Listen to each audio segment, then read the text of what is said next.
So I am extremely happy today. I'm starting to give about college today. I'm very, very happy and excited to have Kiana Wenzell join us today to give the tech talk.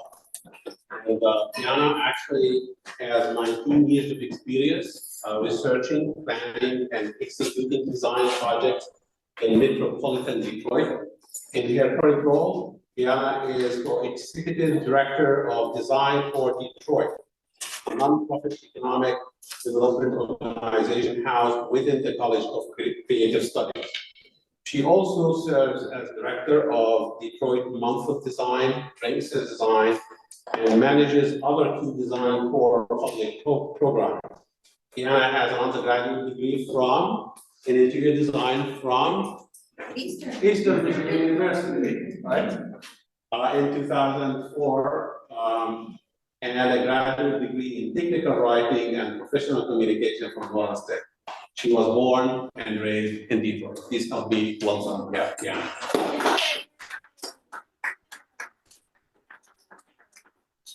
Great introduction. I am just so excited to be here. Can we do another round of applause for the students and people here today? A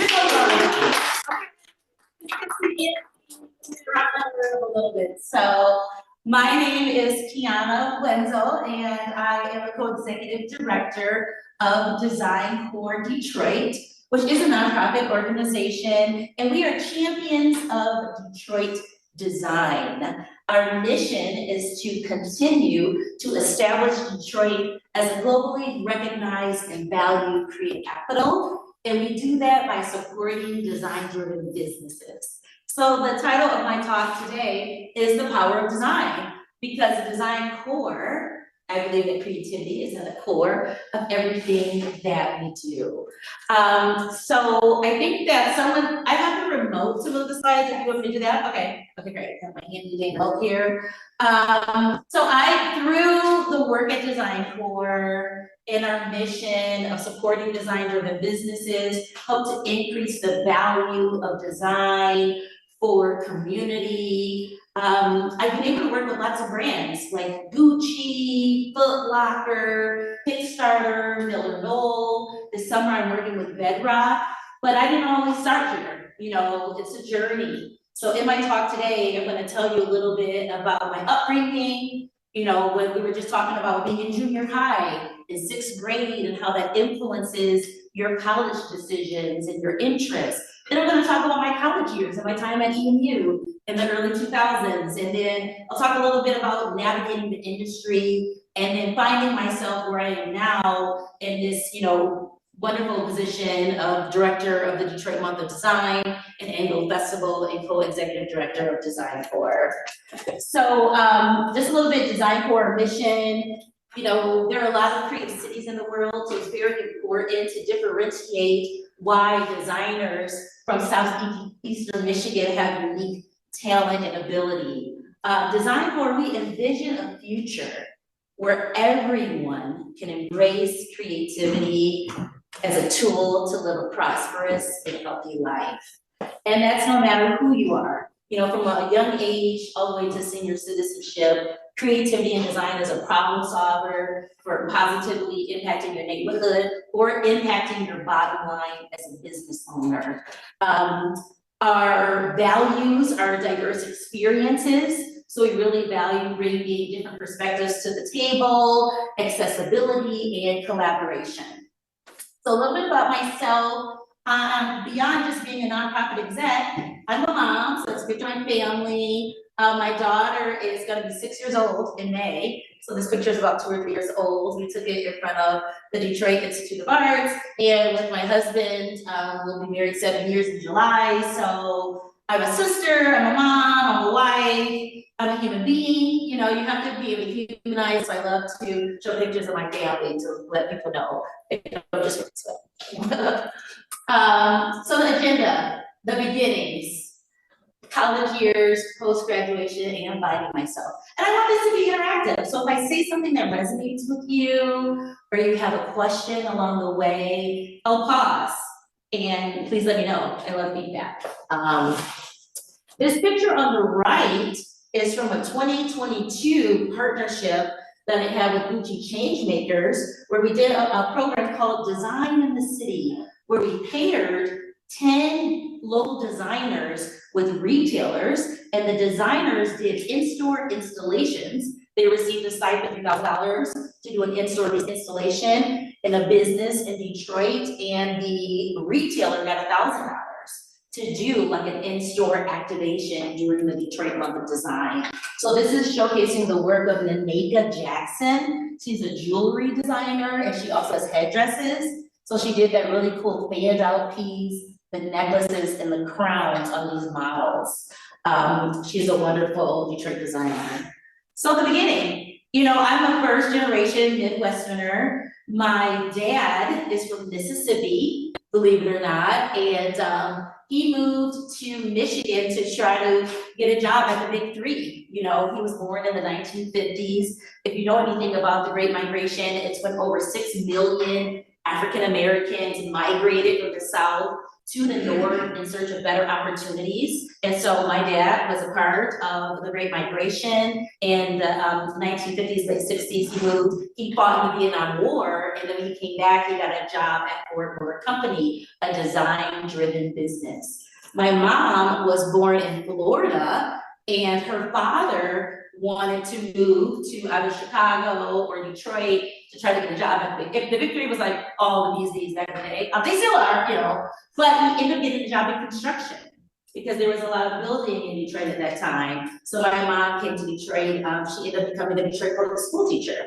So I always say that design and education has played a part in my life from early childhood. I grew up on the northwest side of Detroit in the 80s and 90s. And if you know anything about Detroit's history, it was a lot of the investment in Detroit in the 80s and the 90s. But I was well protected and loved. My dad had a great job at Ford, and a lot of designers working in southeastern Michigan. If you work in a creative field, it's been researched and shown that you make a higher wage salary. And so there's a difference between like starving artists. Designers are always needed. I've always been able to find opportunity. I've been in the design industry for 22 years. I graduated, you know, because I started even, I was at Eastern for 6 years, which I'll get into that. But from my career, 22 years working in Southeastern Michigan, always able to find an opportunity in the design industry. So grew up in North Rosedale Park. If you're ever in Detroit, it's a beautiful community of brick homes. I was so inspired as a child, just walking through the streets of Rosedale, the tree-lined streets, seeing the uniqueness, the leaded glass. I went to a Catholic school, kindergarten through 8th grade, and you go to mass on Wednesdays, and I was in awe of like the church and the decor. So even as a young person in elementary school, I had an emotional reaction to design. So I knew that I was just automatically drawn to it from an early age.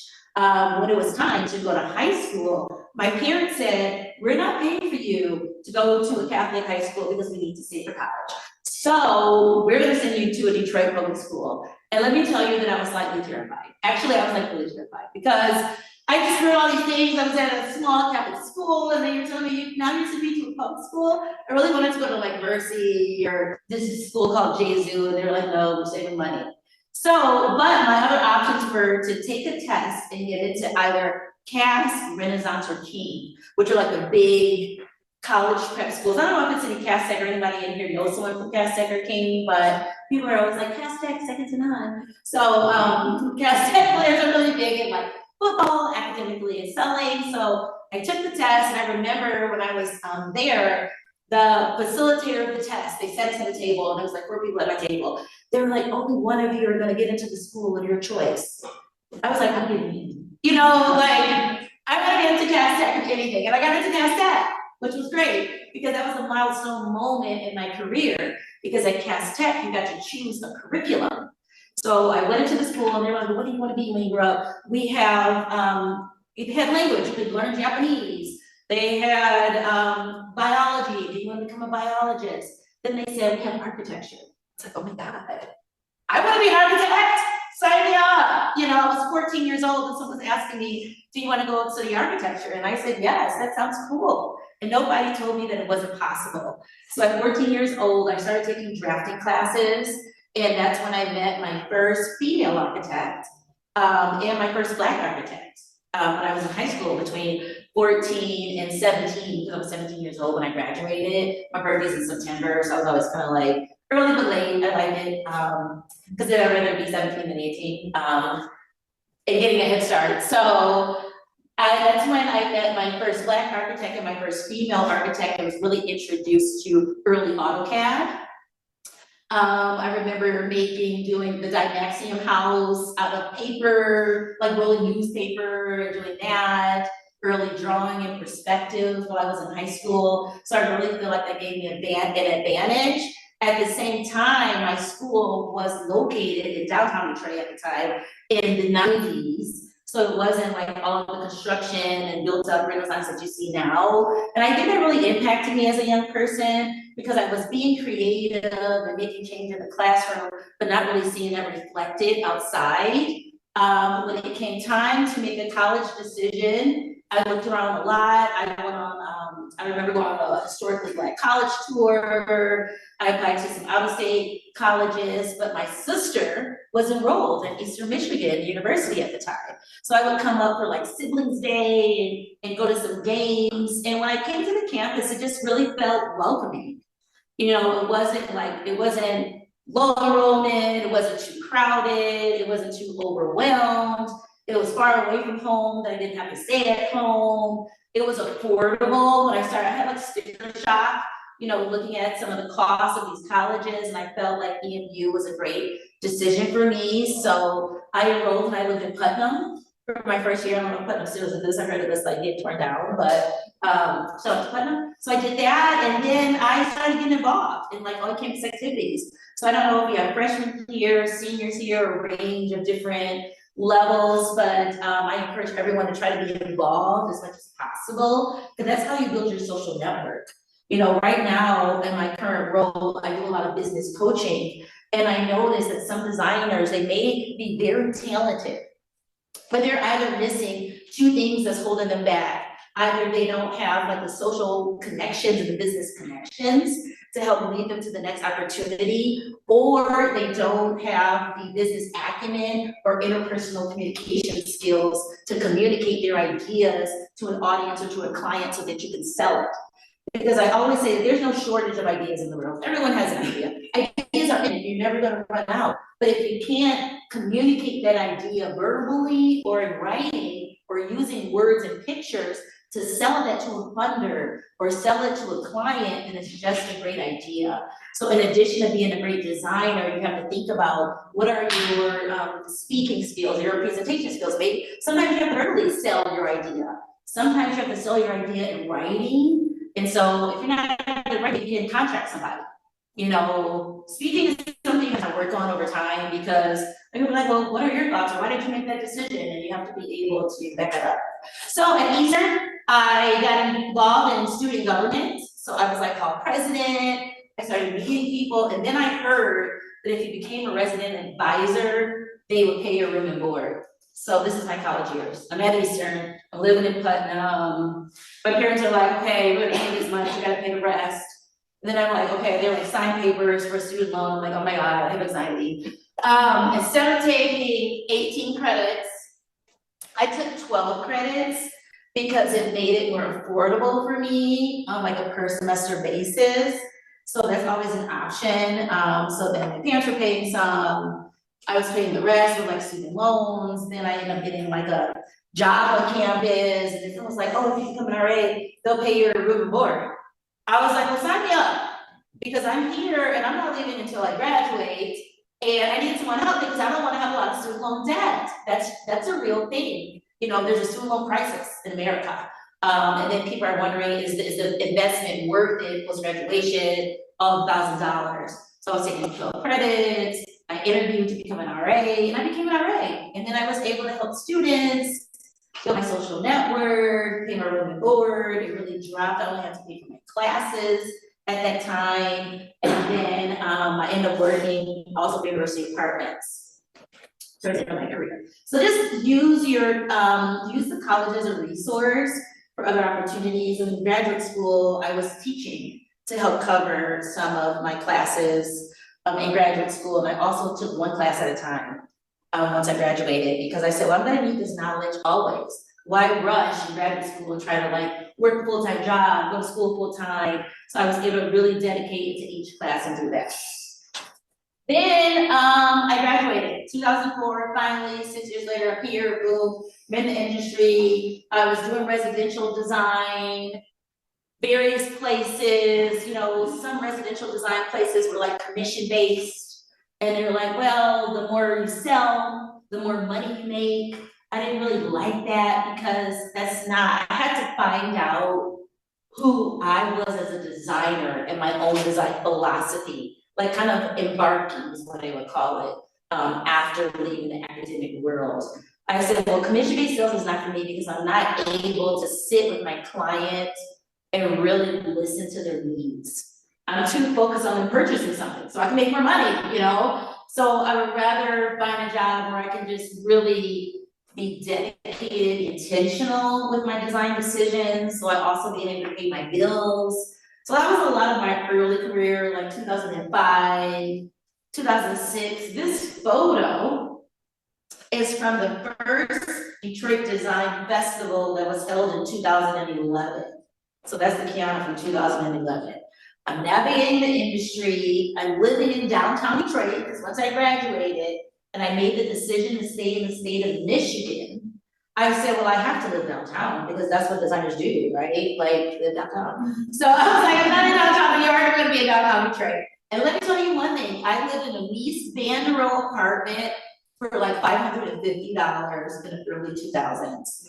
This is before we started Champion Detroit Design and how cool, I mean, Detroit's always been cool as a design city, but really controlling the narrative of Detroit design. So I graduated from Eastern, I was looking around, I was downtown, I was on the 12th floor overlooking like Eastern Market, $550. I heard about this Detroit Design Festival. I asked my employer if they wanted to be involved. Like, hey, is this festival coming? We should be involved. They're like, no thanks, we're not interested. I'm like, well, I'm interested. I'm trying to find more, I'm trying to get to know more people. I'm trying to find out about more opportunities. And then once you graduate, it's basically like home life, work life, and then any extracurricular activities that you're doing. So maybe ASID, where they had a lot of tuition fees and membership fees and all that. So I was like, I want to be involved in this festival. I'm going rogue.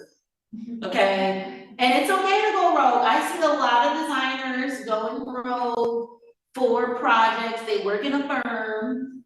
Then there's a competition going on, and then that's when they can really feel like, okay, I'm being me, not just fitting into like my job and the culture there. I can have my own kind of personality and this is going on. So I was like, I'm gonna go rogue. Because I was living in Lafayette Park at the time, I started doing research on Mies Van der Rohe, and I discovered that where I was living is the largest collection of Mies Van der Rohe residences in the United States of America. I was like, oh my God, we need to get the word out on this, you know? And it's a historic designated site, there's a plaque up, but who's activating that plaque? It's just a plaque there, you know? And it's so beautiful. Then I started learning about the history of that land. And that before it was Lafayette Park, it was the largest concentration of Black residences in Detroit. It was a neighborhood called Black Bottom. There were lots of commercial businesses. Then Black Bottom was torn down in the name of urban renewal. It sat vacant for 10 years and this whole story. So I wrote a whole walking tour for Lafayette Park. I got together with my neighbors, like, hey, I'm putting this tour together. Would you mind like letting like 50 people come through your apartment? Just for one day, it's for the betterment of Detroit. They were like, I've got some people say yes. So someone opened up their townhome, someone opened up, you know, my whole goal of doing this was to just build my self-confidence as a designer. Do people want to hear what I have to say? And to meet more people, and I was successful. My tour sold out. I did a morning tour and an afternoon tour. I charged $10 for my tour. And I made like $500 in one day. I was like, great, I was so happy. it boosted my confidence. So that was me navigating the industry, a couple of different routes, worked somewhere for 2 or 3 years, worked another place 2 or 3 years, just trying to find a place that was a good fit for like culturally, my personality, and for my technical skills as well. And so wherever you are on your journey, sometimes you have to adjust your sail, and that's okay. And all of your skills, especially design skills, are transferable. You want to go into a new industry, any design skill can help you transfer to that. So it was through hosting an event during the festival that I started working with the design corps just as an independent designer.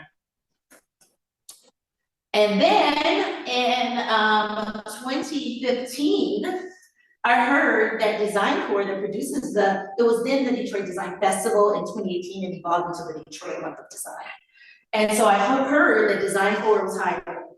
And I was like, I want to work at Design Corps because I started going to their Drinks by Design events, meeting like a lot of multidisciplinary people. I had held events during Month of Design 2011, 12, 13. I took 1 year off for like my 35th birthday, so I went on a cruise, but then I came back and I was back into the festival.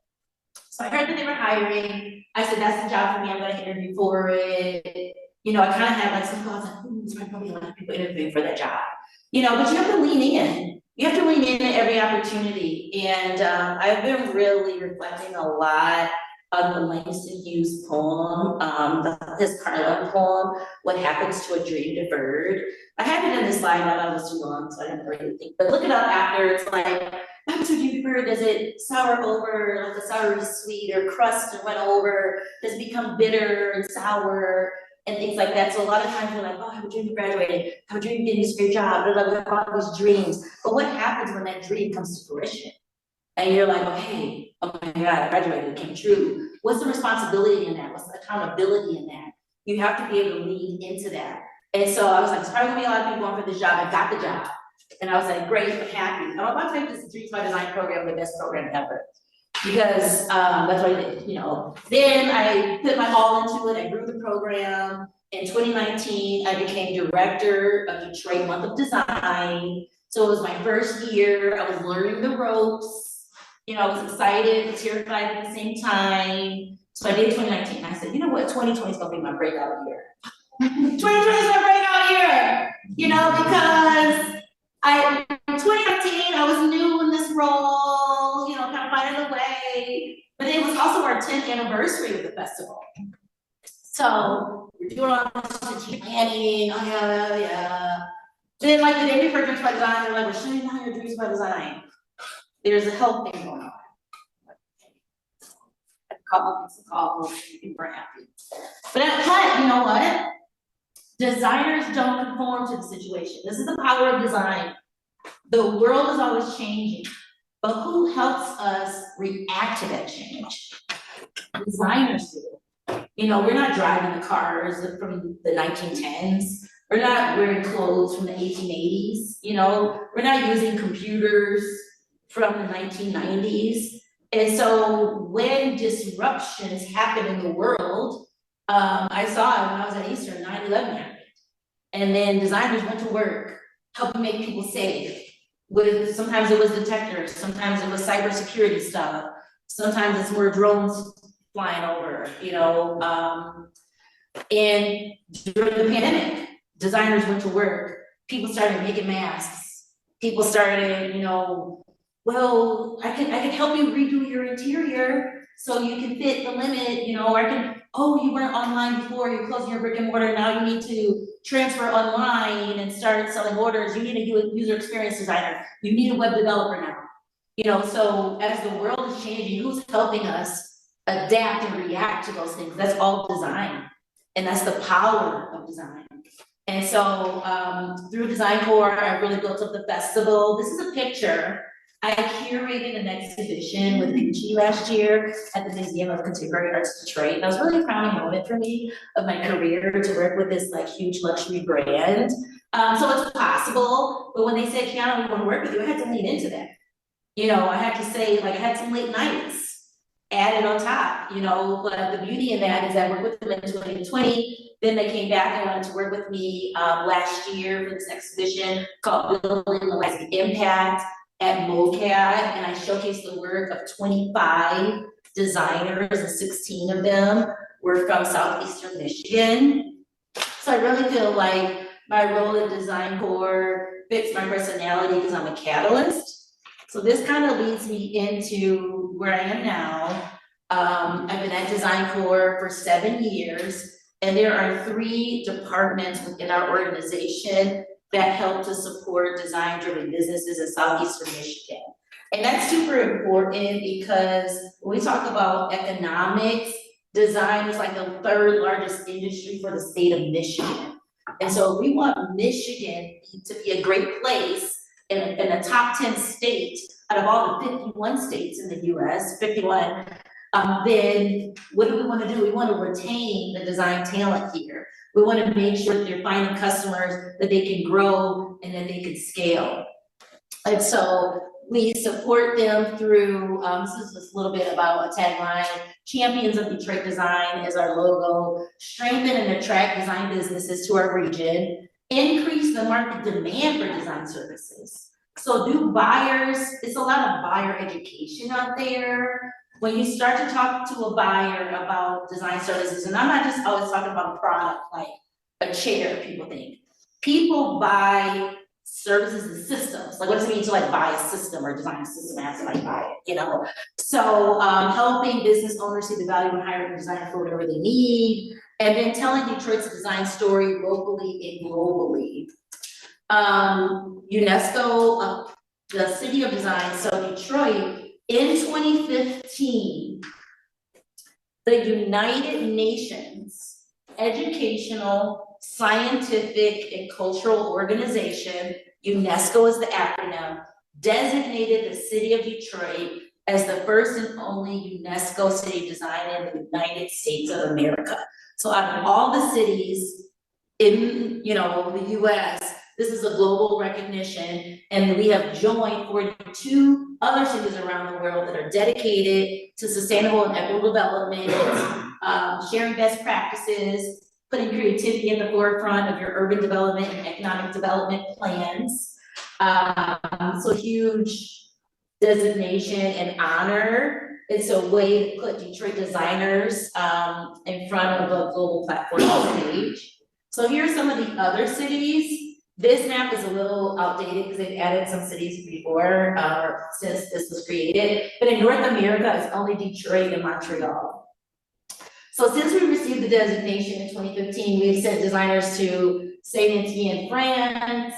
My coworker was just in Geelong, Australia. We've been to Shenzhen, Shanghai. I was in Lithuania last October. I never thought that I would be in Lithuania talking about Detroit design and how Detroit designers offer unique value. So this global network is a way for us to scale ideas and models and create opportunities here, because the power of design is you can build from something as small as a spoon all the way to a city block or a city. And so that's really powerful. Wuhan, China is a city of design. So when we were like during the pandemic and you're talking about how is this city reacting, or what are they doing, or what is this city doing or reacting? It's like, we don't always have to reinvent the wheel. If we're collaborating, you know, same but different, we're like same human beings, but maybe our geographic location, other environments a little different. So what can we learn from the cities? And that's what the network's all about. So we created this video when we received the designation. I'm just gonna play a little bit of it.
guys can see the video.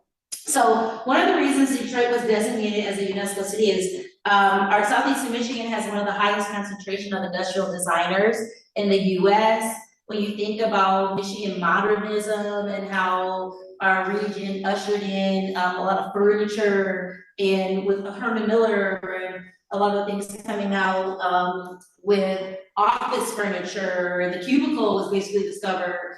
Hate or love open office workspaces, you know, but not only how people travel with automobile, but how people work in their office, how they play. Right now, there's a huge movement towards industrial design manufacturing, fashion manufacturing in Detroit because of our infrastructure. We had a lot of automotive buildings that have been vacant, now they're readapted to make small scale batches of fashion, whether that's like car interiors or a designer that wants to do a run of like 200 or 500. So you're seeing a lot of adaptive reuse projects for the city. Also, our amount of related to design in the state, and our collection of museums and also research institutions like Whirlpool, General Motors, you name it. I was just at the book depository building before I came here. That's the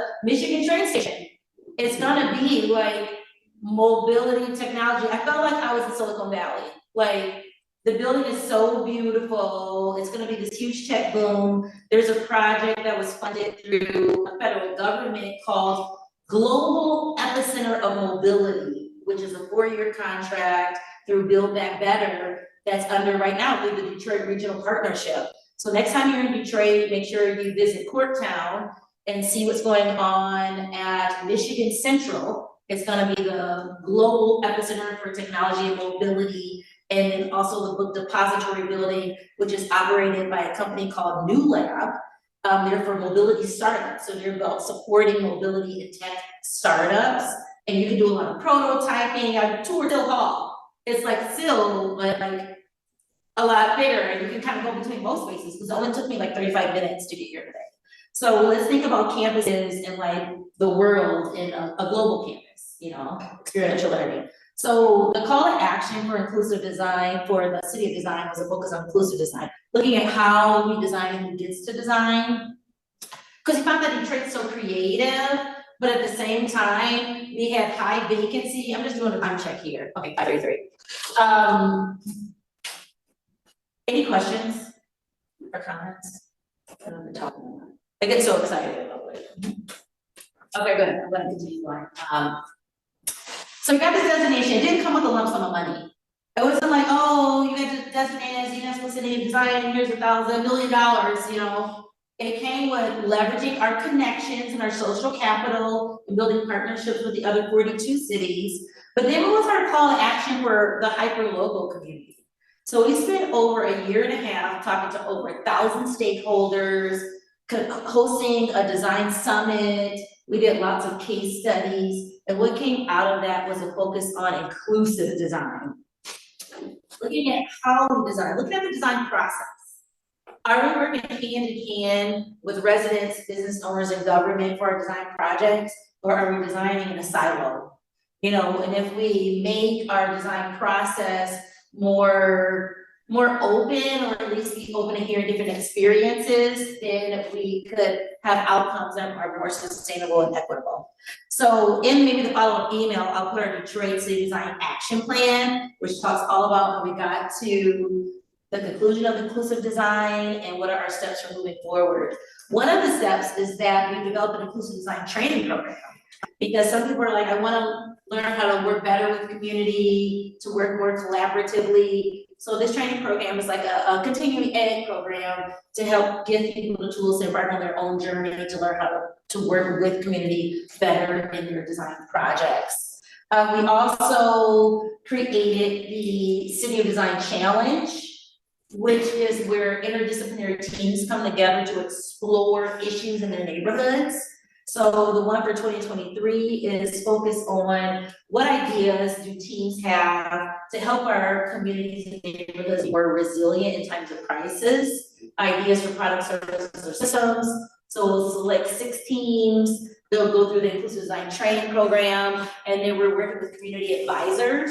So that's one thing that I always like to do is identify a community stakeholder from doing a design project, especially if I'm not from that neighborhood, I'm designing for that neighborhood. Identify a community stakeholder that can help the voice and connecting to other people to embed that authenticity into my project. So we're doing that. This is our third iteration. This is from the Commerce Design Awards, which is a program that we discovered in Montreal, actually. It's where they honor the designer and the business owner. And so we really want Detroit business owners to hire a designer no matter what they're doing. So we said, hey, if you just opened up a space in the past 5 years in Detroit, Highland Park, or Hamtramck, and you hired a professional interior designer, then you could win a Commerce Design Award. We're gonna have this big award show, we're gonna do videos, you get built-in promotion and marketing, and it was a huge success. It was funded through like Bank of America, so we sometimes get funding through banks, and these are some of our award winners from 2018. You can see the banner of that. We had it at the Redford Theater. So that was great, because people are like, wow, this space looks so amazing when I walk in. This is like the Detroit of 2023. Yeah, you should hire Unsold Studio, or you should hire Urban Altoscape, and they can help you instead of the business owner just trying to do it themselves. Diane has a question. Yay. So how would a young designer that's just out of school that definitely wants to start their own interior design business in Southeast Michigan, what does that partnership look like with you to partner with Design Corps and grow their business? And yeah, I would recommend that they join our Detroit Design Network, or maybe host an event during Detroit Month of Design to market their services. So that's a great segue. So in addition to the UNESCO City of Design, through our business programs department at Design Corps, we have a membership base of designers that's multidisciplinary, and we send them weekly opportunities. And so that's a way to hear about, oh, there's a job available that I'm a commercial interior designer. And the Detroit Athletic Club has a room that they're redoing. I can bid on that, you know. So I would recommend that you build up your portfolio, because people are visual, they don't want to see your work. If you don't have actual projects, have renderings or have drawings. Attend as many events and network. You know, your network is truly, you know, your net worth and getting out there, getting engaged so you can hear about the projects that aren't posted on LinkedIn or that aren't on a job board, and you're getting in front of those people, or maybe consider joining like an organization. There's a ton of organizations out there to join to build up your network. So portfolio, network, and get your resume together. And yeah, sure. what does Detroit Month of Design look like? If I'm a young designer starting out, how many days would I be doing, and what would I be doing to promote my business? The festival is organized through an open call. And so every year in April, we say, hey, community, we're bringing this festival back in September. If you are interested in showcasing your project or your work, submit your idea as an independent happening. So if I was an interior designer, like I had graduated from Eastern Interior Design, I was like, what can I do? I don't have a space to show somebody. You know, I was in that exact situation. And I said, you know what I can do is curate this walking tour, because I control what I say. I know the history. I leaned into my design history class, the history of interiors class. And when I started discovering about Mies van der Rohe and all the cool things, I said, I'm gonna, instead of doing the traditional put a room together, I'm gonna use storytelling, you know, because there's a huge design education gap on both sides for like buyers and sometimes designers. So that's what I did. You know, if you're a product designer, you could put together like a small scale exhibition. We're not just going for big things. The festival is for emerging to establish. You could host a trend talk where you're doing trend forecasting. You know, with my experience as, you know, at EMU, I'm gonna forecast the 2024 trends. And you could host that virtually. You know, we've had people do workshops. So if you're a designer and you're a maker, you could do, I'm gonna help you do block printing or show you how to do something in your home and help you have your home be more energy efficient. You know, attend my talk and learn these ways that you can make your home be more energy efficient. So those are just some ideas, yeah. to be involved. So it could be as small or as large. And I've seen collectives come together, like the designers come together and show their work as well. It's just a good way of putting, we had 50,000 attendees attend the festival last year. This is a very short video of last year.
With around 175 participating designers, a lot of exhibitions, some people just do an installation.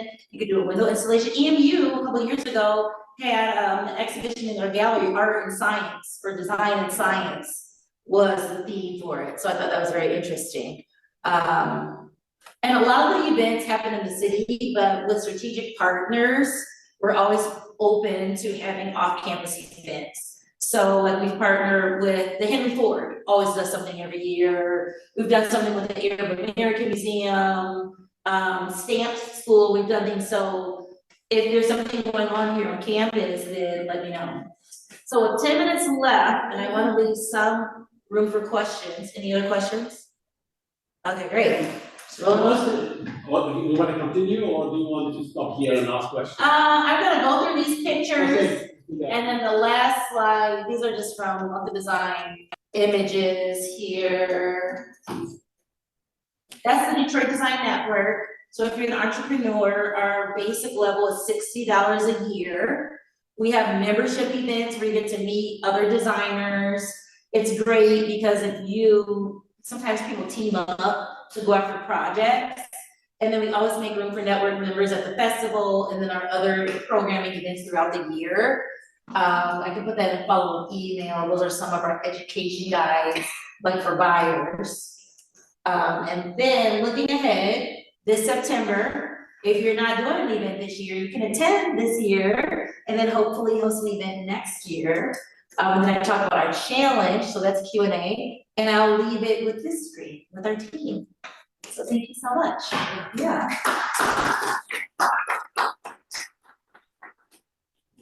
Yeah, so there's a question there.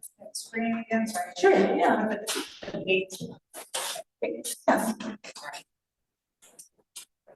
People will have this published on Zoom, the whole presentation.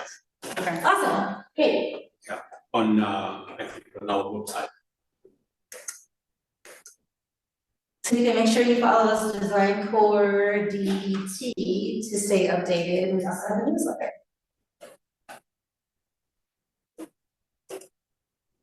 Great. Well, thank you all. I look forward to staying connected. My email is there. If you have questions about the network. Any other questions though? Maybe I think I have a question. Sure. Which course, or what would you suggest the students take that was most helpful for you and your career? I think the basic sketching skills too, because software changes. You know, we're in the College of Technology, and I was learning like early AutoCAD. Photoshop was just becoming a thing when I was in school. I didn't learn 3D Studio Max the way I would have wanted to learn it. But the softwares are like always changing, but one thing never changes is if you can draw, you can sketch, you can communicate your idea. So getting those basic fundamentals, pencil to paper, and then being able to verbally communicate your idea, because a lot of times you draw it, then you have to explain what you drew and why you drew it. Yeah. What are ways for students to get their feet in the door with like design, like trying to bridge that gap between like being in the learning process and pairing with a professional? Like, I know there's like internships, but are there other ways to like build those relationships and start that social networking you were talking about? Yeah, sometimes you can just, if there's someone that you look up to, you can ask them to be your mentor. You know, I know that might seem like kind of weird, it's almost like asking someone to go on a date, but it's like, you're not really dating, you're mentoring. But sometimes I'm like, yes, and I appreciate you asking me. A lot of people are like flattered and they just need to be my mentor. You know, and I tell my mentor, just make sure you're serious, don't cancel on me all the time, you know, you're meeting for coffee or something. So, or looking for competitions and challenges. Like the Detroit City Design Challenge is not, you don't have to be a member of anything. And you get a stipend for participating, and you're meeting other designers and professionals. So fellowships, sometimes, or a cohort of some sort. Even at this stage in my career, I did Leadership Detroit last year. So it was for emerging professionals, it was a 6-month program. And luckily my employer was willing to help me pay for the tuition, but I met like 50 professionals in other industries like law, healthcare, that I would never have met. Banks, some works at Bank of America, and I was with them for 6 months. My network like doubled just by joining Leadership Detroit, you know. So other like micro learning opportunities, cohorts, fellowships, challenges, and then competitions for yourself to help you build up your own portfolio that's outside of like the typical organizations. Yeah. I do have actually one question. What do you think the digital transformation that is happening in almost every field, how do you think it's going to impact the whole field of interior design? You know, really content creation, when people want to be a designer, they want to get their ideas out there, they can just create their own platforms and channels. Like someone asked me the other day, do you think women are represented enough in the media? And I said, there can always be more female representation in the media. We've come a long ways, but it could be more. But now with technology, women don't have to wait for a cable channel or a local news channel to create content for them. They can create their own YouTube channel. They can create their own social following, you know, their own website and get out there. And so I feel like people are using technology for how they want to use it and not relying just on their, like a company, even if they're relying on like the software of the company. So that's creating a lot of more like surprises.